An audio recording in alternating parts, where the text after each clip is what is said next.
breast AI system is a wireless handheld ultrasound device, size of a phone, and it's linked with our AI app.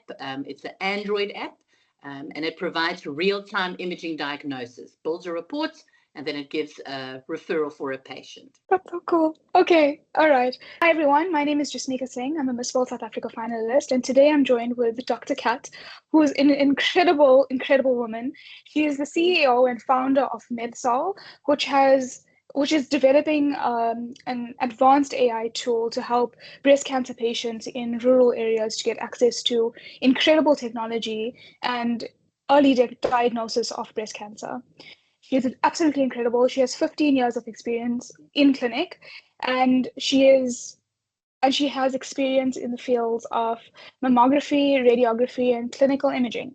She's attended conferences like the UN and G20 with her development, which is absolutely phenomenal. She's a multi-award winning creator as well. And this tool that she's developed with MedSol has a 65% more affordable than what is currently on the market, and is among the top 10. It's a top 10, yeah, among the top 10 in SA for her development as well. Please, I introduced you a lot, but please continue if there's anything else that I've missed out. Nothing at all. No. It's always funny when people say stuff. I'm like, is it really that much? Seems unreal, but yeah, that's me. It's incredible, and I take so much of inspiration from what you do, because I want to do breast cancer research because I want to help people, not experience the things that my mom did and what I did as someone that was so close to her. And then to see what you're doing, it's like literally putting into action the kind of difference that I want to make. So, I mean, you have no idea, like, I'm really starstruck. I'm just an average person, like a normal person, like anyone else, yeah. But it was, I must say, looking at your CV and seeing what you went through with your mom, that's exactly the reason why I'm doing what I'm doing. Like, you've went through that hardship personally. I saw it personally with all the patients. I grow a very close relationship with patients. We keep in touch, we WhatsApp, because it's a journey that they go through. And that's where my frustration came in with lack of access and services. It's like it's someone's mom, it's someone's auntie, it's someone's sister going through, and they don't have fair access. So it was a curiosity as a scientist. You are also a scientist, wanting to find out why we have this lack and why are these cancers being missed. And on the other side, also the advocacy that comes with it, like a deep-seated passion for awareness and patients being able to be educated. There's so many facets about breast cancer that's lacking, and it's trying to touch all of them with the non-profit and with our company MedSol. Our non-profit is now 10 years old. I can't believe it survived 10 years through COVID, and that was for breast cancer education. And now we've added on BRCA gene awareness. So for the BRCA gene mutation, there's a massive misunderstanding about it, but it's starting to raise awareness. We have groups in other parts of Africa also contacting us now and saying, yes, we need better awareness of this. So yeah, it's a community, it's a village that you start working with. Like now we're working with Prof. Carol and Ben at Mill Park at the Breast Care Center of Excellence, which is awesome for me. I love going there every week. I'm in such a happy space because we do clinic for patients that don't have access. And it's hundreds of patients. I don't care that it's busy, because it's just we're helping people and seeing them afterwards and they're saying, you've helped me. Now we know what's going on. It makes it all worth it. Yeah. It must be so incredible. And so from what I understand, you have a very big, like, let's say, research background. And now is that, and you talk about working in the clinic, is that with your technology, or have you been able to help patients in other ways as well?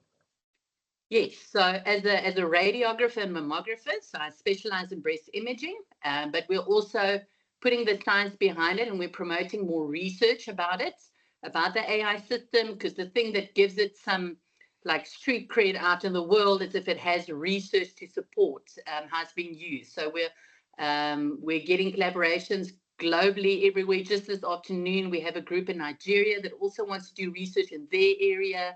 We have a group in Asia that we're also going to, in Malaysia, actually, to be specific. They also want to make use of it to see for different demographics, how is it affected, how would it help.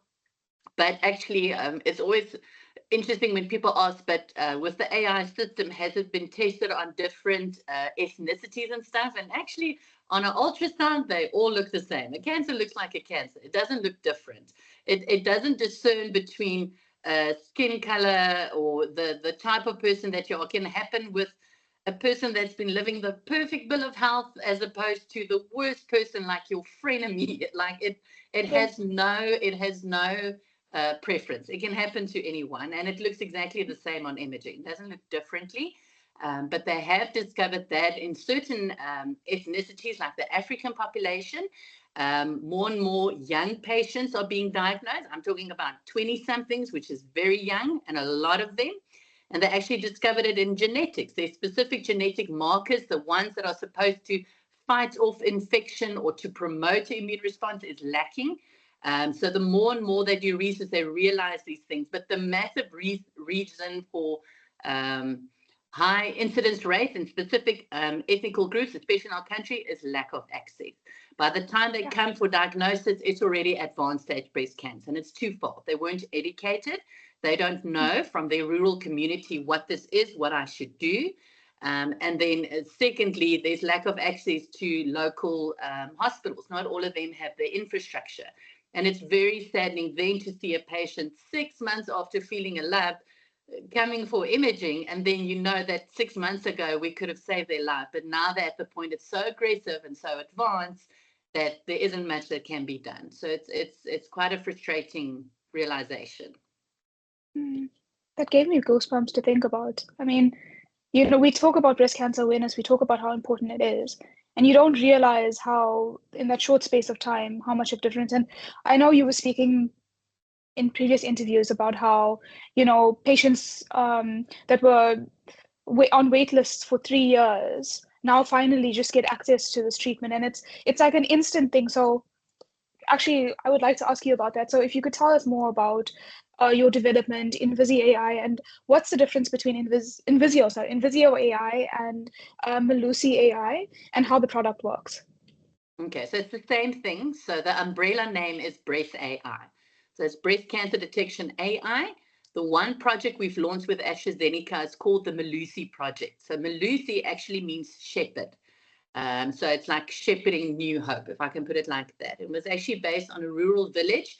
They used to be called Gomorrah, like biblical terms, Gomorrah, like place of hardship and nothingness.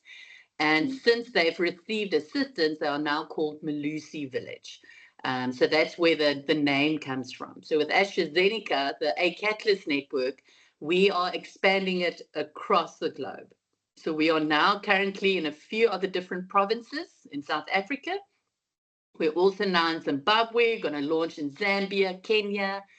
There's also talk about going to Egypt. And then, as I mentioned, Malaysia and such. And initially, I think what we thought it was, we were thinking small world, like the problem is only in our country. But after attending the UN and going to overseas places, we realized that it's actually a global thing. There's a lot of countries that have the same issue, late diagnosis, lack of infrastructure. It's not just in our country. So the product is actually answering a question for many populations globally. And then how it works is just we upskill healthcare practitioners, we train them on breast ultrasound, and during real-time scanning, our AI gives them a prediction of what they're looking at. So it gives them a rate of 0 to 100%, 100% being it's definitely malignant or cancer, 0 being it's definitely benign or non-cancer. And the accuracy rate is over 97%, still up to this day. We trained it on thousands of images and trained it to be able to pick up things. Some of the things is not commonly even seen by the trained human eye. That's the cool thing about AI. It starts picking up things beyond our general frame of reference when we're looking at something. It's looking at the size of the pixels. It's looking at the grayscale. It's looking at all kinds of other patterns and things.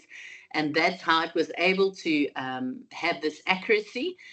So it's quite exciting that now there's this global need and use, and seeing how many patients are being now diagnosed, patients that are coming just for general checks, patients with strong family history. They're being educated. They realize I need to come for checks earlier and regularly, and how it's making a difference in referrals. Because on the other side of the spectrum, the surgeons, the specialists that are actually receiving these patients and treating them, they're saying it's making a massive difference, because it's taking out the guesswork, it's taking out the referral to and fro from X-ray department and back. They're coming directly to the person that's going to be doing intervention or surgery with tangible results, and it helps them make a better, affirmed decision to know, okay, now we know what's going on, now we can take it from here. It's helping to sort of streamline the referral process. It makes it more affordable. It makes it more affordable as well for patients. Yeah. Wow, that's incredible. Who can access this at the moment? It's available at quite a few Unjani clinics. So the Unjani clinics, there's over 250, might be even more in South Africa. It's literally shipping containers that were converted into clinics for nurses, and they run it like their own private practice. Their impact is massive because they're based in their own communities where they live, and it's in the far to reach rural side. So we have a few of the nurses in different areas, Soweto, Atteridgeville and such, making use of it. And they're driving almost every weekend. They have breast screening events, and they are promoting screening. And then along with that, we're also at Groote Schuur Hospital in the Western Cape, at Daspoort Polyclinic in Pretoria North, also at Quad Care Clinics. Quad Care Clinics, also a female-driven GP clinical associate practice. They're based in Joburg. There's quite a few. It's all over. The most recent one we've connected with was Zim Smart Villages, based in Zimbabwe. Very cool idea. They actually reconverted all the post offices that petered out, because it already had the brick and mortar, and they've converted it into telehealth clinics. A bunch of telehealth stuff. One of it is our system, and already within the first month, over 200 patients had been assessed and screened that never had access. The cool thing about it is that it's mobile. It's literally something that fits in your scrub pocket. It can move around with you. So it makes it a mobile solution. It can work offline, because we all know load shedding and Wi-Fi connectivity is an issue here. So we've even brought that in regard, that it can be used offline. So it's making a big impact. It's phenomenal. Okay, so my question now, I'm currently in Cape Town for a short period of time. You said Groote Schuur. Would it be possible for me to go in and look at the device and take pictures to include in this? You'd be able to. At the Groote Schuur Hospital, when you go up the road, the first building, it's the outpatient building. It's in there. It's the cancer center, right? It's at the Project Flamingo. Yeah, the Project Flamingo group, the breast clinic. It's a floor on its own. I think it's floor 5. I speak under correction, but you can ask at reception. There is Prof. Malherbe, Dr. Liana Ruth. They're the 2 breast surgeons, and it's Sister Fisher is the one I'm working with. She's the one also helping to run it, and Sister Mary, it's the sweetest sisters that work there. They're all making use of it during their breast clinic days. Yeah, so it's also at Groote Schuur. Back to our conversation about, gaining access. I know you spoke about how you wanted to, let's say, enter into 4,000 different clinics across the country. So would you be considering something like accessing public and private hospitals in urban areas? Yeah, so the big need is in public hospitals, more, not as much the tertiary hospitals. It's more your district hospitals that are sort of like your entry level in public healthcare. They usually don't have all the facilities of the bigger hospitals in that area. From the private side, there is also a need. More and more general practitioners are also doing point of care ultrasound. They are the first person most patients go to. They don't go directly to a specialist. So it's also assisting them. So we have a general practitioner now using it at one of his clinics in Midrand, Dr. Unben Pillay. He sits on quite a few boards, also promoting advocacy to access to services. So he's also been upskilled, making use of the system. And it's also in an area in Midrand that doesn't have readily access to major hospitals in the area, but it's a private clinic. So it's also then promoting use. There's also talks of other groups that we are possibly working with, mobile breast clinic buses. A lot of the mobile buses, usually they travel only with the imaging technologist or the mammographer. There's no specialist on the bus. So adding this service on there can actually promote better decision-making for the mammographer on the bus to know when it needs to be referred for a biopsy or not. So it's actually for both. Most of the private hospitals, your bigger hospitals, have access and the patients have medical aid, but I think only, 40% of all South Africans have medical aid. The majority don't. Yeah. So that's also the reason for the need. Medical aids are too expensive. The cost of living is too expensive now. So a lot of people opt for public hospitals, and they have fantastic service. It's a massive amount of patients going there. So it's just longer waiting period. But the people working there are trying their best to get to everyone, but they can only do so much in a day. Yeah. Yes. Yeah. Oh. And so you also mentioned the areas that you're in. Are you considering also Durban to reach out there? Yes. We've been to a few of the hospitals in Durban. Can't remember their names. I grew up in KZN. Yeah, it's just finding the correct fit. All the groups that we've collaborated with have the same vision. So it's people that have a need for a change in access to healthcare. And just like in serendipitous means of meeting people, it's just sort of happened. Everyone using the system now, all of them are advocates for fair access. So it's also just reaching that same, or a group with a similar output in KZN. Same with all the other areas. We have a group in Mpumalanga, Acorn Hook Hospital. That's a district level hospital. Massive lack of services in that area. There's not a single pathologist or radiologist in the entire Mpumalanga. So patients wait months for results. And in that months of waiting, they're already at end of life. So there's a massive need for services. So for the KZN area, yes, if there's a group that has a similar idea or need for access, like the Unjani clinics are also based there. If we were to roll out in KZN, it would probably be linking with them because it's a fantastic group of nurses and people working. They have a passion for healthcare and working in their communities. It will probably be with them. Yeah.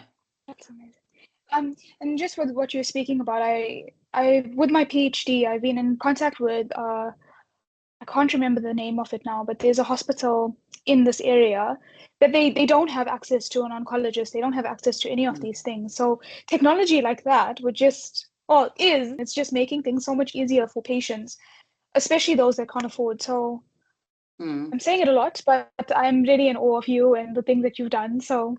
And it's not just the system itself. I think there's a lot of people don't understand there's like a gap. When someone's diagnosed and they end up at the surgeon, there's a gap in between. A lot of patients don't pitch up going to the surgeon because they're too scared. Or they literally don't have 10 Rand to take a taxi to go to the surgeon. So we've also connected those dots. So it's about navigation. Patient navigation is a major lack in our country. So it's educating in the community in their own language and cultural context, getting them to the clinic that does the AI or the assessment, then having patient navigators and funding for them to have transport to go to the hospital, having a navigator receiving them at the hospital, ensuring they know where to go, what to do. If they are formally diagnosed, to actually have a support network of other breast cancer survivors, getting a care pack from our nonprofit.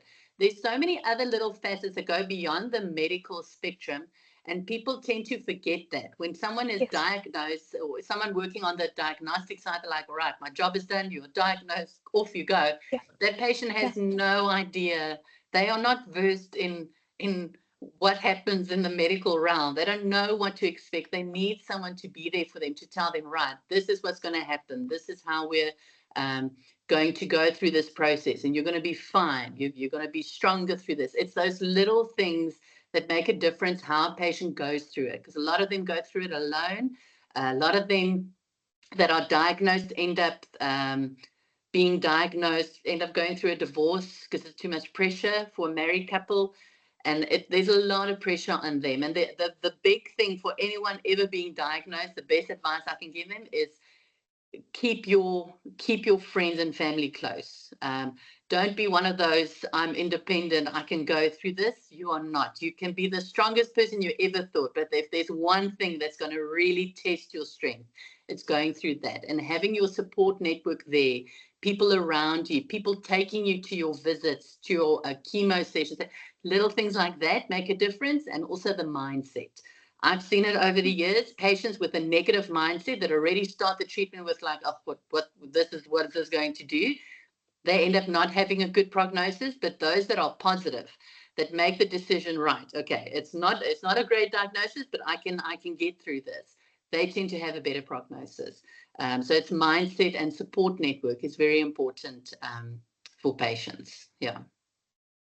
I find it very interesting what you're talking about, because I mean, as someone that's just purely in the research side of things and knowing I want to make a difference, I mean, when I was doing my honors, I was going into the clinic at Grooteskier and we were going through the patient files to understand what was going on. And for me, one of the hardest parts of it was reading, like you're saying, the personal history of the person and the things that they went through, aside from the cancer diagnosis, but was impacted by the cancer diagnosis.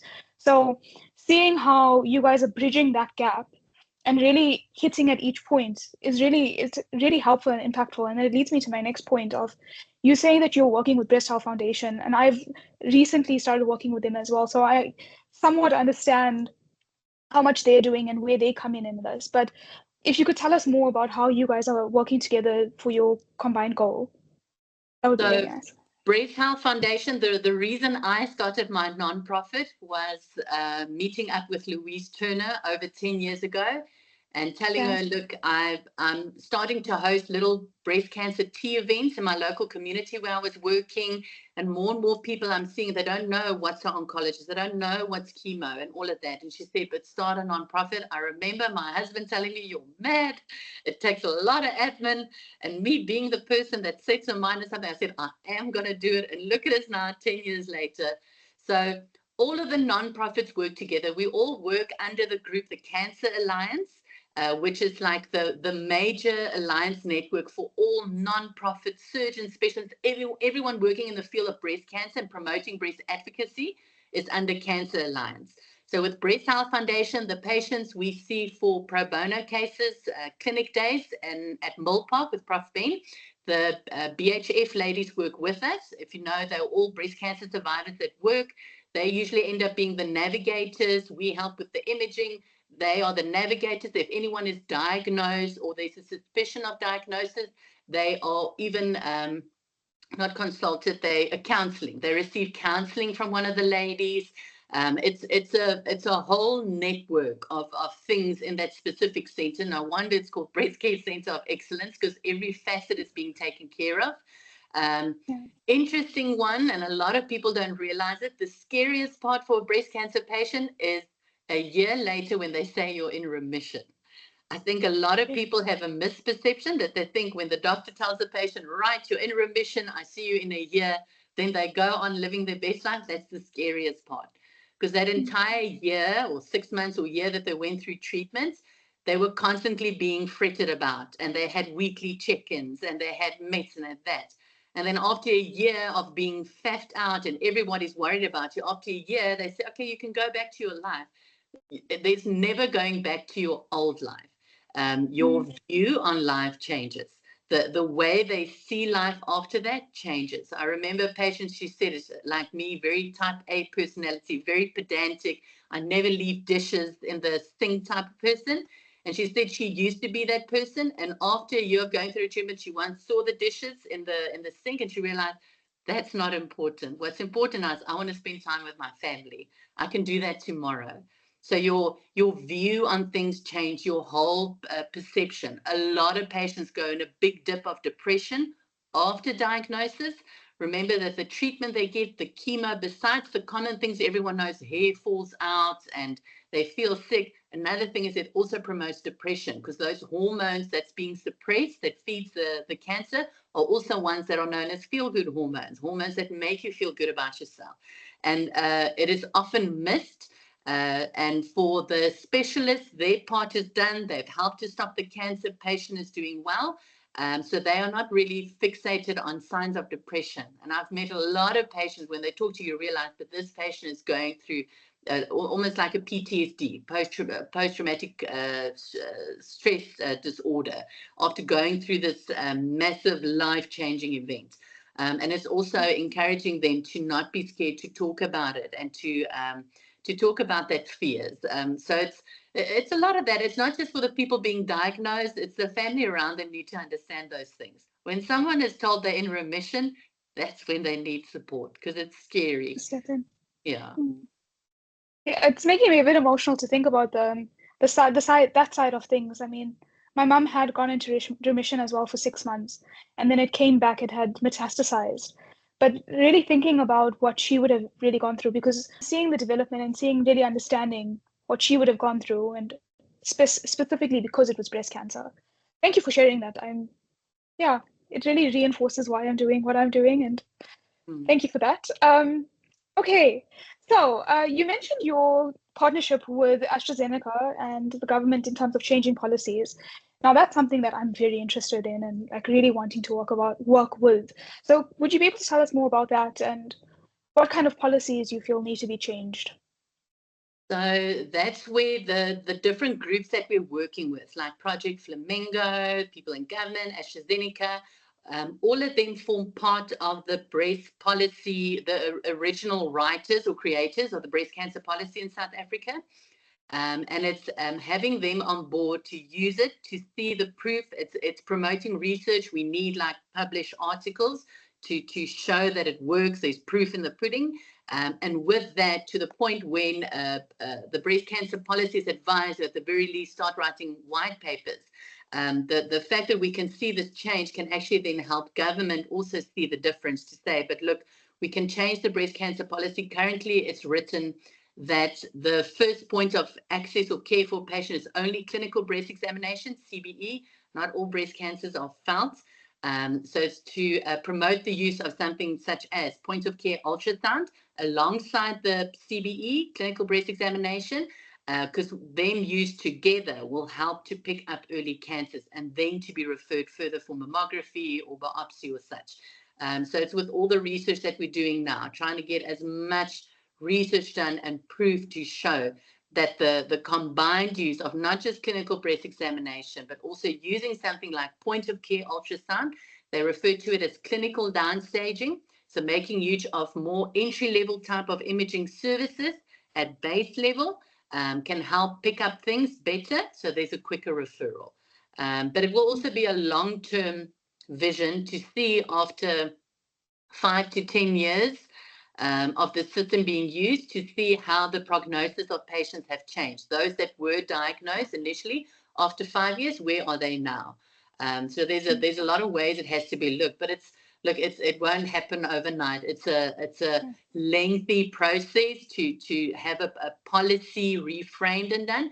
But it's at the point we are now, we have a solid foundation of equally driven minds, people that want to be there to write breast cancer, that want to promote early detection, and that's the good ground level that we need now. And just remaining like affirmed in our belief and knowing that what we are doing is there to make a difference, because you don't want to lose that passion. The moment you lose that, you're going to lose, the work. You're going to lose the energy for the work that needs to be done. So yeah, it's not forgetting your core drive. Your core thing is we want to make a difference for those patients. When I was speaking to Prof. Ben, she also mentioned how the policy is also, in terms of like healthcare and paying for these treatments, is that the more advanced types of treatments, the differences between chemotherapy, radiotherapy, they're not covered as well. So that's another side of things. I don't know if you want to talk about that. Yeah, it's true. I see it with the patients that she sees. So there's a lot of chemotherapy on an international, global level. Fantastic new medications that are coming out that have excellent responses, that they're very expensive. And the problem on government level, they can only afford, it's almost like, you can always think of it like the generic medication, like for flu, as opposed to the actual, is similar to that. So they can only afford the ones that are more cost effective, ones that aren't on clinical trials, stuff like that. And I know the Cancer Alliance is fighting very hard for this, to allow better access for chemotherapy. Those in private institutions might have better access, or they might be able to afford to actually import the other forms of chemo. But at the moment, the chemo we have locally, it only treats your most common receptors related to breast cancer, your estrogen, progesterone receptors, not ones that are, for example, triple negative, which have the worst prognosis. So for triple negative, it's similar to someone having flu, and a GP just gives them a broad spectrum antibiotic, meaning it's not really the antibiotic for that flu. They're kind of throwing it with a bunch of stuff and antibiotics and hoping one of it hits the strain of the flu that you have. It's the same with triple negative. The patient usually has a mixed match of different chemos, and they're hoping one of them sticks and it actually helps. But there are better targeted treatments globally, and it's not provided locally. And realizing that these patients, they do actually have a chance. They're just in the wrong setup with the access that they have here. It's frustrating to see that.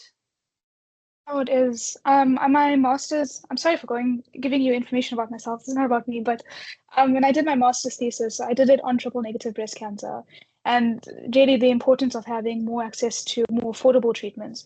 So designing those, we designed a type of antibody that would target triple negative breast cancer, but making it here in South Africa, I think it makes it a bit more affordable. But then again, still getting access to it is still another thing. And then, clinical trials and all of that is a whole. It's very frustrating. And then you see the things overseas and you're like, oh, wow, they've really made it. And then realizing the patients here will never see it in their lifetime. They'll never have access to those opportunities.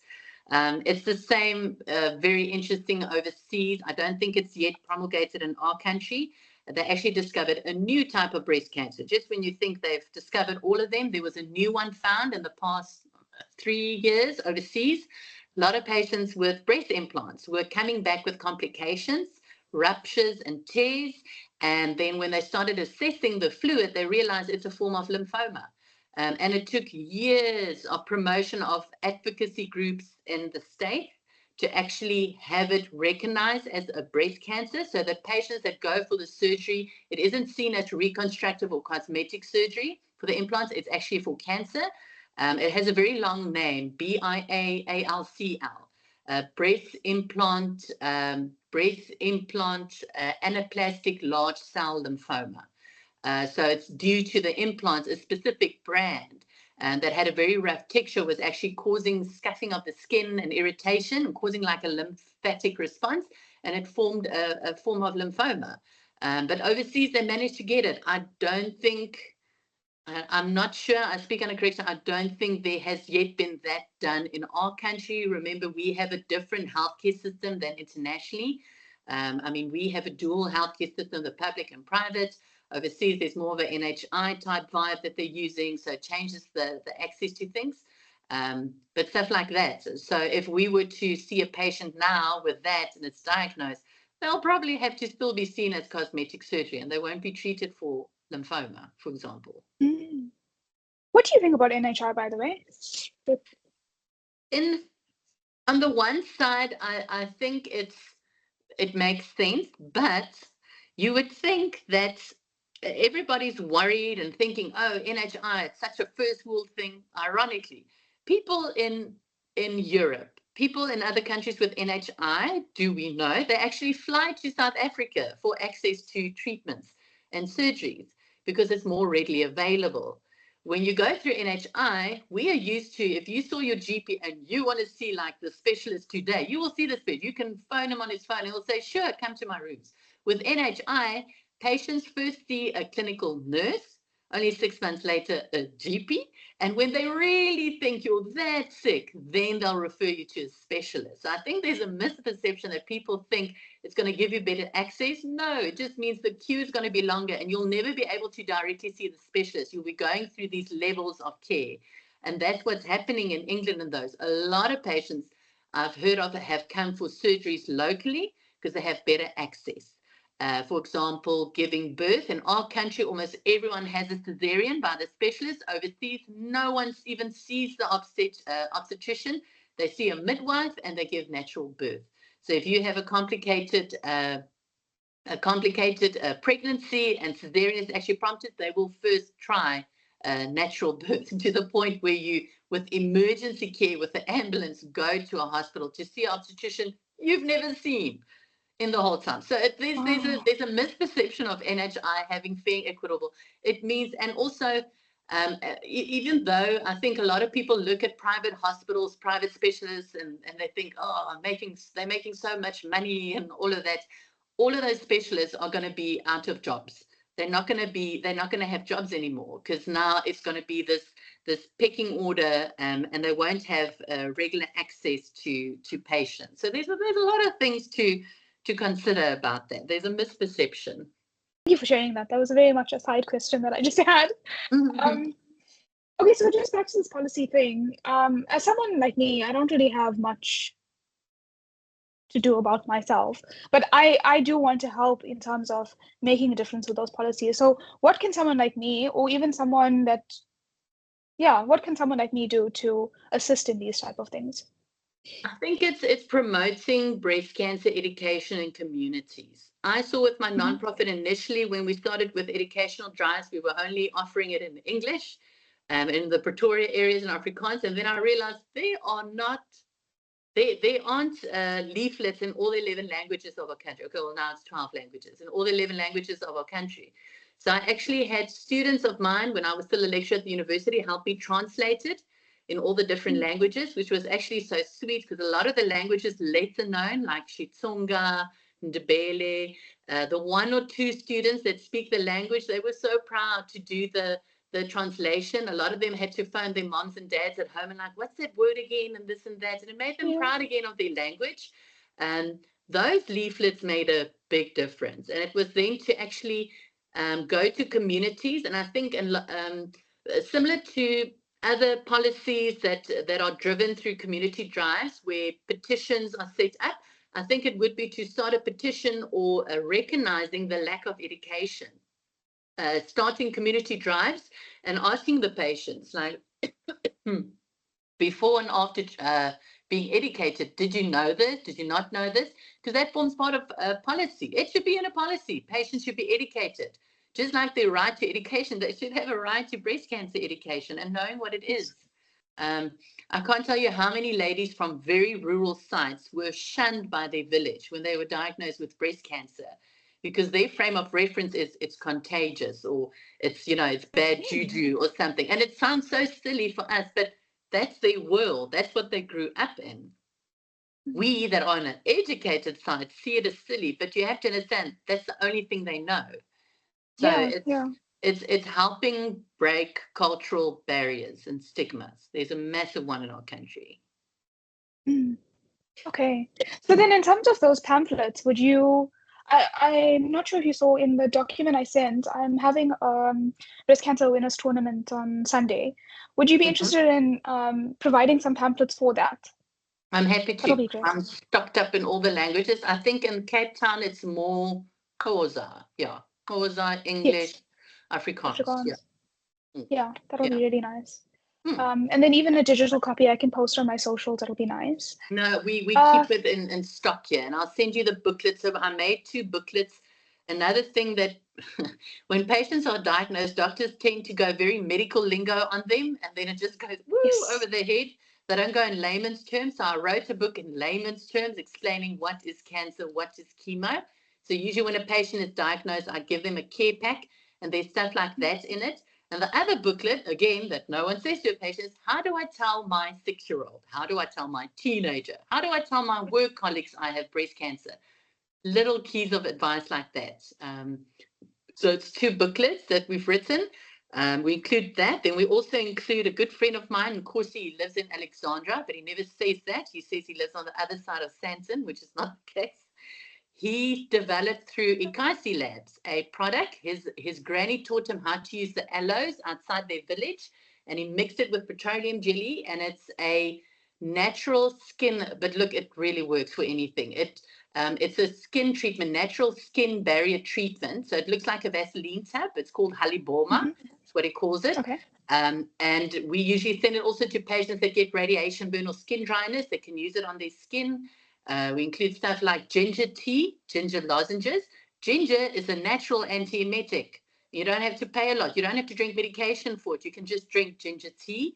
And the ginger lozenges, a lot of people suffer from mouth dryness with chemotherapies to keep the mouth moist.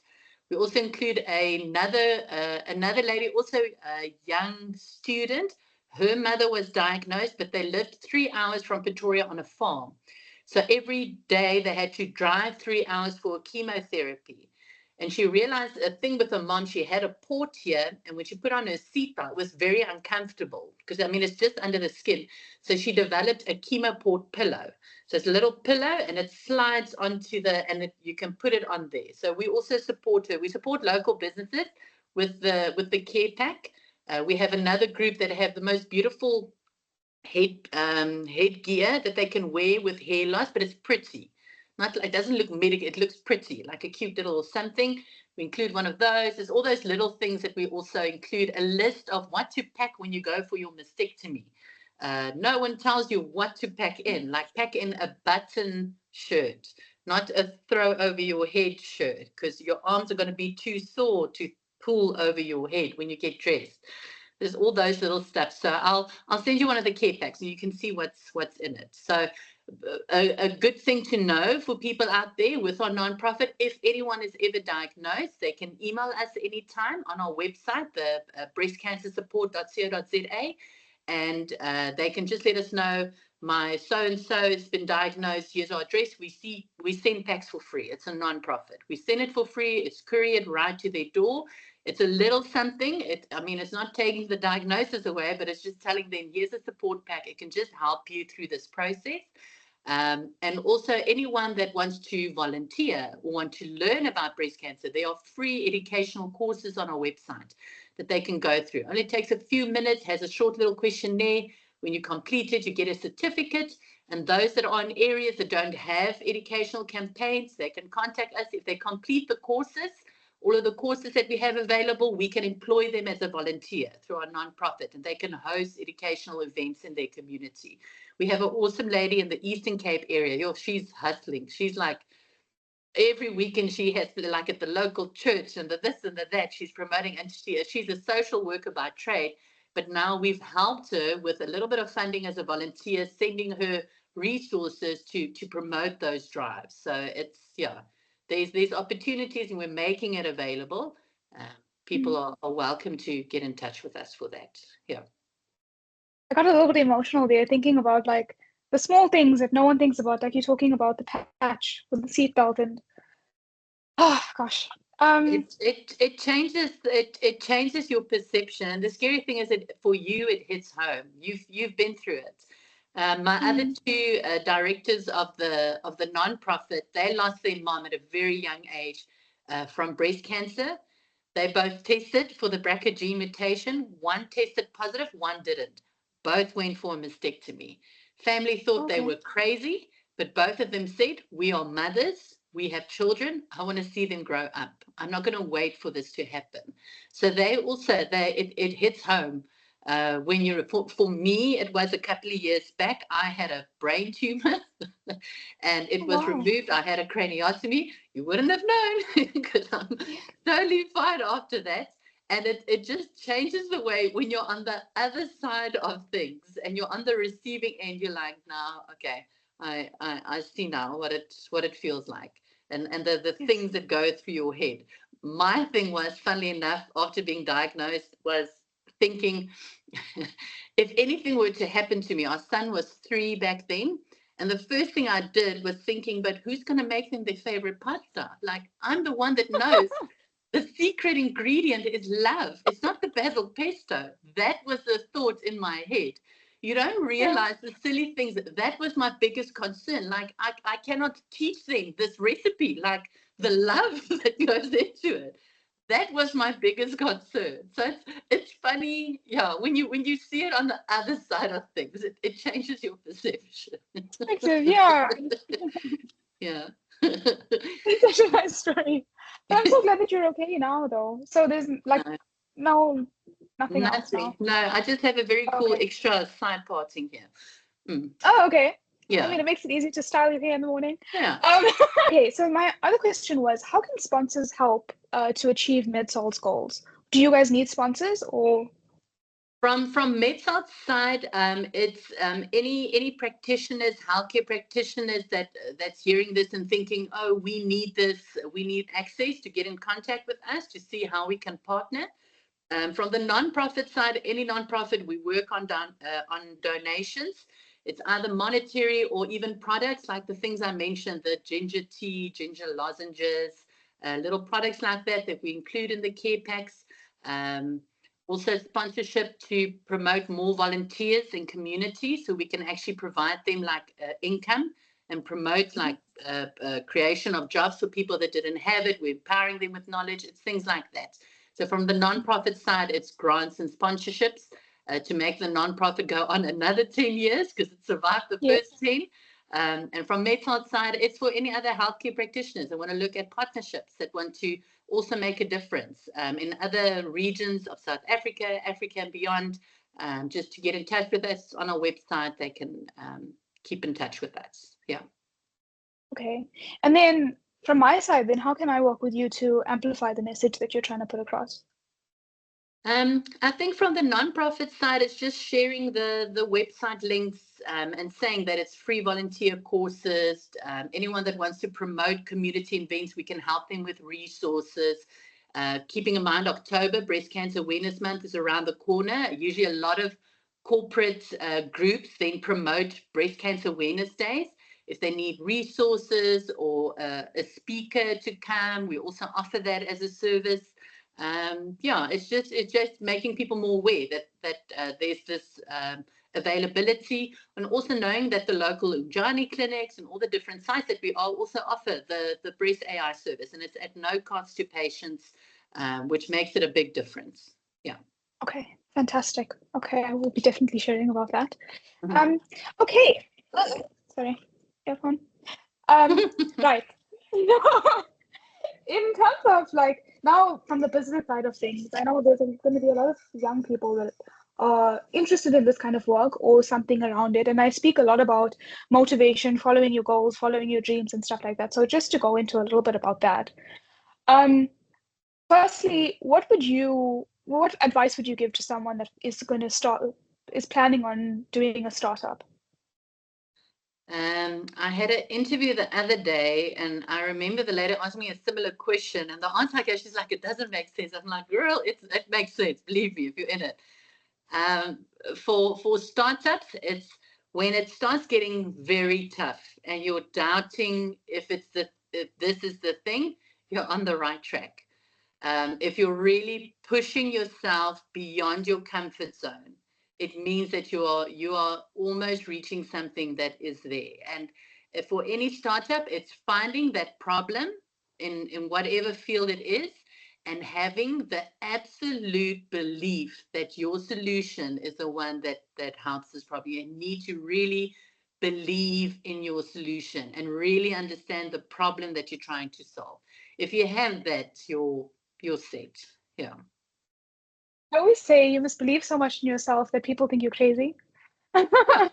Yeah, exactly that. When people are like, "Girl, you're tripping," then you're like, "Nope, Yeah, on the right track." yeah, exactly. Yeah. That's how I know I'm getting something good. Yeah. So yes, so you said that you don't have any formal training in AI, and I really believe in doing things where if you really believe in something, if you really are passionate about something, you push forward and you try it regardless of your expertise and stuff like that. So what advice would you give to someone that wants to do something that's outside of their field of expertise or any sort of, they don't have any frame of reference of what they're doing, but they want to go into it? I think there's a misperception when it comes to when you study a degree that if you study this degree, this is your profession. You must remember when you're studying various professions or different degrees, there are other skill sets that you develop that aren't the ones on paper, that are actually of more worth than the actual degree. So the soft skills that you develop, the quick thinking, the determination, stuff like that ends up being the core drivers for success. For me, even though I'm not an IT person, part of our undergraduate degree covers like a good 3 years of physics, but like proper radiation physics. And having an understanding of the physics and the science helped me to understand the AI side of things. And it wasn't as much just the sums of physics as we think it, but it was the way that you think with your mind, the way that you approach things that actually helped it. So people must stop thinking that their profession or what they studied for, that's my profession. It's not. You can go beyond your profession. Don't see yourself as a one-trick pony. Your skill set can be used in other ways.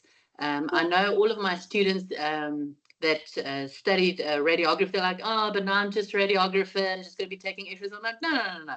You're saying it wrong. Like, you should sell yourself. You're the creator of 3D imaging. You're like the one that is developing and curating these awesome CT scans. But like, you should see yourself as more than what you should never downplay yourself and see your profession as lesser than others. You must see the worth in what you do. That's a big thing. Yeah. You know, honestly, when I was reading about you, I was impressed by all of the things that you did. But now speaking to you and realizing how similar our mindsets are, it's so nice. Because, I mean, I did a talk at UCT a few days ago, and that's something that my whole speech was focused on, is be multifaceted and look at yourself from all of these different aspects. Just because this is your career path right now or your goal right now, you can still branch out and be so much more than just what other people think you can be. So you dare to be different. That's the big thing. You that's dare it. to be different. And when you're studying, your expertise goes beyond the four walls of the university. It goes beyond that. Yeah. Yeah. So then, in terms of now with your company, I know you guys were saying that you were looking for people, like-minded people. So how would a young person that would want to work with you, how can they get in touch with you? Well, we have apprentices. We have students currently now doing back-end development or working in AI as honor students and such, that we've, one such student we've employed. He's an awesome fit. So even if it's someone that wants to shadow, to see, the setup of how business works, by all means, they're welcome to. Sometimes the younger people that you think are less experienced tends to be the one that has the best ideas, or just a different outlook, a different way at looking at stuff. For radiographers and mammographers, when we're expanding to other sites, it will also be making use of them for community drives, and yeah. Fantastic. Okay. And then now just for like the general questions that I had for you, bit professional, I wanted to know, in terms of doing self-exams for breast cancer, what would you say? Because there's a lot of information online. People will say you must put your hand behind your head, or you mustn't put your hand behind your head, and stuff like that. What would be something like just like a crash course on how would you do a self-exam? What would you say is the best way to do that? There's no right or wrong way, just don't miss a spot. So there's also the myth, because usually a lot of the medical pamphlets look very clinical with the arm up and they're lying at a 45-degree and everything. You can literally do it in the shower, in the bath. Your husband can do it. Your boyfriend can do it. Anyone can do it, just as long as someone does it once a month. And it's literally using the reference of a lemon or a peach. So a lemon has segments, or an orange has segments when you cut it. And if you were to run your finger over those segments, it feels lumpy because of the different segments. Breast tissue is exactly the same. Breast lumps feel like the seeds. It's hard and it's fixed, and it feels other than the softer texture.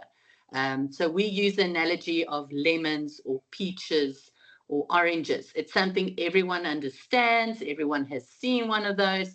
And using that as a reference to know something that feels harder and it's fixed, not something that moves around like a marble and is soft, are usually the malignant things. Things that are going against the flow, sitting in a spot. It's not going with the flow, moving with tissue. It's usually the malignant ones. And it's not just the feeling, it's also looking, a sudden change in symmetry, a change in the skin texture. Also, There's a specific cancer, very seldomly understood, called Paget's disease. It's actually someone that has a persistent, almost like an eczema on the skin surface of the nipple, and they usually go to and fro to the GP, and they're giving them ointments. It's not going away, and it's actually a type of breast cancer. And the only way they diagnose, it's not a lump, it's in the skin. So they actually take a skin punch biopsy and send it away, and it turns out to be Paget's. Right. Yeah. Okay, fantastic. I mean, that's a really interesting way, because I haven't heard of the segment idea, but yeah, I'll definitely include that in my talks. So what do you want young people or anyone to know about breast cancer? That it's not always family history. Like 30 to 40% of all breast cancers have a family history, the rest don't. Biggest risk factors being female. Anyone can be affected. And as I've mentioned, more and more 20-somethings being diagnosed, so advocacy and awareness should start earlier. The great thing of point of care ultrasound at a young age, that can already be done in your early 20s, a breast ultrasound every year, especially if there's a family history or other risk factors. But from the age 40, then you're going for annual mammography. But it's just realizing that it can affect anyone. You can have the perfect bill of health. It can happen to anyone. Can also help occur in male patients. Only 2% of the population. Doesn't sound much, but we have billions of people on the planet. So work out then 2%. There is quite a lot. The youngest I ever saw was a 10-year-old boy with breast carcinoma. But that was an exception to the rule. Very seldom. It was a very rare case. But again, breast cancer has no preference on whose address, whose door it's knocking on. It can happen to anyone. So it's being aware of that. And if you feel a lump, not to avoid it, not to pretend it isn't there. Rather be assertive and have it checked out. Rather know what's going on than not. Because the whole purpose of picking it up early, a lot of people have a misperception that when I'm diagnosed with breast cancer, it equals death. It does not. We're in the modern medical era. If it's picked up early, the treatment is so that you will live a long and prosperous life, and you will go on to tell the tale of how you survived it. It's just knowing that you need to pick it up early so that the treatment can work on it early. Not everyone has to go for mastectomy. Treatment has changed so much. It's just chemo, radiation therapy. That's it. They even now have cryoablation therapy. It's literally like nitrogen, like ice. They literally freeze the lump, and it's just like literally an ice ball. They take it out. There's so many things now. Yeah, we're in the modern medical era. Definitely. And then what would you say is what is your ultimate vision for Medsol and your nonprofit, globally and in South Africa? For Medsol, it would be cool to say next year this time that we are global. We're on early talks with a few to officially have global offices, and also to say in 5 years that we could actually see a change in the breast cancer statistics and can say we were a reason for that. And for the nonprofit to be able to have more volunteers on the ground and to see how many thousands of lives we're educating. And overall, it's not about the numbers. Even if one patient calls us and says, you're the reason my life was saved, it would be enough for us. Knowing that someone's life was changed with what we're doing, it means what we're doing is right. So, I mean, you touched on it now, but if we could summarize your vision for the future, just what would you, in let's say 50 years, what do you think? Where do you want to be? Where do you want this company to be? Hopefully at a point where we have offices worldwide, and we're promoting youth education in AI. We even have our own educational platform that can be like a formal platform for people. And hopefully what you say 50 years from now, let me do, retired on a yacht. Love it. Yeah. That sounds excellent. Yeah. If I'm still alive by then, yeah. Well, I mean, with the way that medicine is going, I feel like we could all live to like 200 years old. Yeah, Hopefully. no, then I'll Let's be see. living on a yacht, living my best life. Love it. Okay, and then finally, what do you want people to remember about you and your company?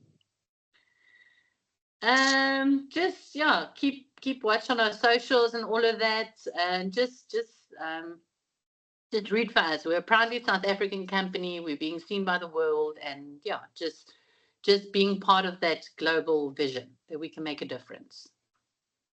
Thank you so much. I said it a lot during this call, but you are absolutely phenomenal and you're making such a profound impact in the lives of South Africans and globally. It's just so amazing to see the impact that you're having on people and their families and giving them access to quality healthcare, which is really something that is very important and dear to me.